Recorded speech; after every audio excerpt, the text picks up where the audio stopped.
NSCL payment and the default fiasco at that exchange. Now, sources say that apart from examining the wrongdoings, the panel could also decide on the jurisdiction and future course of action. Mrinalini Krishna has all those details.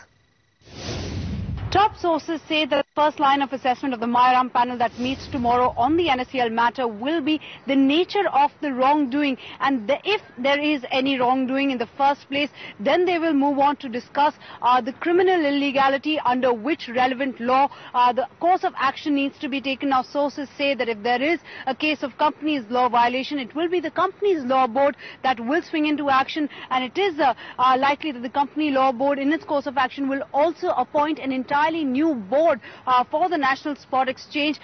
We are also given to understand that there will be assessment if there are any violations under the norms of the FMC. But apart from finding out the nature of the wrongdoing and the further course of action under which law and the relevant jurisdiction, we are also being given to understand that the panel will study that if there was a wrongdoing, then what is the culpability of the promoters of NSCL into the entire matter. So that is really the direction in which the Mayaram panel will be deliberating after both the reports of the subgroups have been submitted by the ED as well as the RBI in this entire NSCL debacle.